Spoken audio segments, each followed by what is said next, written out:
for today's video mga Lods, bibigyan ko po kayo ng mga signs na gusto ka ng isang babae pero nagpapakipot lang siya sa'yo. Ibig sabihin ko dito Lods, no, gusto ka ng babae pero ayaw ko pa niyang sagutin kasi nga, kung gusto niya, medyo matagalang ligawan pa, no? Gusto niya yung talagang suyuin mo pa siya, no, nagpapakipot nga. So, proceed na po tayo agad sa size number 1. Nahuhuli mo siyang sumusulyap ng palihim sa'yo, no? Kapag po ang babae, madalas nakikita ninyo na kapag nakita mo lumingon kang ganun at nakatingin sa'yo and then ibabaling yung pagtingin sa iba, no? Sa ibang bagay, no? Kapag po madalas nakikita niyo sa babae yung gano'n, no? Crush ka po niyan, no? Gusto ka niyan. So, nahihiya lang siyang malaman mo na gusto ka niya.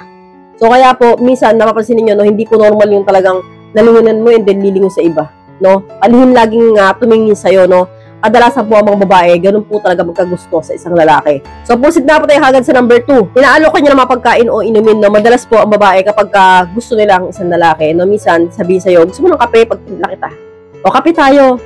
Kain tayo, merienda tayo, mga ganyan. And then, talagang pipiliting ka. No? And then, yung iba, no, talagang dadalang ka ng timpladong kape na sabihin, o, inumin mo kape. And then, hindi ka na makahindi. O, kaya talagang pupuntahan ka, dalawa na yung hamburger, and then bibigay sa'yo yung isang hamburger. So, mga ganun, no, yung talagang tipo na parang hindi ka na makakahindi kasi nga bumili siya ng dalawa para sa inyo.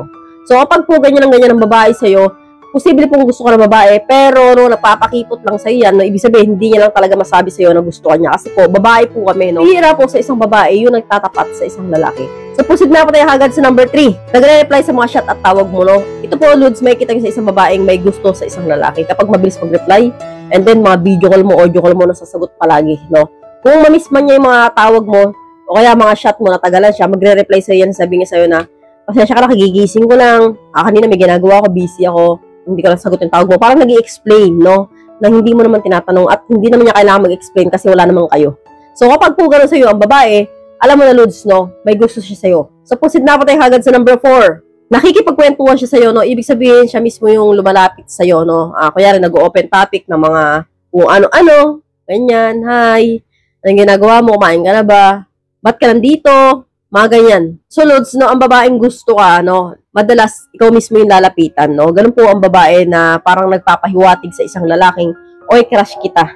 No, napapapansin po kami sa isang lalaki sa pamamagitan ng paglapit-lapit o pakikipagkwentuhan kahit wala namang importanteng topic. So, proceed na po tayo agad sa number 5. Tumatanggap ng kahit na anong bagay mula sa'yo. Eto, Lods, may kita mo sa isang babae na gusto ka rin talaga, no? Kunyari, ikaw nanliligaw ka kasi sa babae, and then binibigyan mo siya ng chocolate, bulaklak, love letter, or pagkain, no? At tinatanggap niya yun, no? Good sense po yun. Kasi po, kapag tinatanggap ng isang babae, yung mga binibigay mo sa kanya, maliban sa pera, Lods, sa ibang usapan po yun, no? Kapag tinatanggap niya yung mga ganyan, bulaklak, love letter, or kahit na ano pa yan, no? Simpleng pagkain, ibig sabihin po may pag-asa ka sa kanya. Kasi po, kapag ang babae ay tumanggap ng ganyan, ibig sabihin, no? Talaga nga namang hinihahanda niya na yung sarili niya na maging boyfriend ka. So, ayaw kanya mapahiya, kaya tinatanggap niya yung mga bigay mo sa kanya. So, proceed na po tayo kagad sa last na senyales number 6. Interesado siya sa buhay mo, ibig sabihin ko dito, Lods, no, siya mismo yung nagtatanong, o kaya, kapag nakukwento ka ng tungkol sa buhay mo, nakikinig siya, and then nagtatanong siya, and then nagbibigay siya ng opinion, and then nagtatanong siya ng nagtatanong, no, tungkol sa pamilya mo, sa mga relatives mo, mga kapatid mo, sa buhay mo, yung mga ganyan, and then sa mga ex-girlfriend mo, kapag ganyan po, Lods, sa babae, yan po yung mga signs na nagpapakipot sa isang babae, pero gusto ka na itong sagutin o maging boyfriend. So, hanggang dito na lang po tayo mga Lods. I hope you learned something in this video. More videos to come, so stay connected and see you again to my next video. God bless. Bye-bye!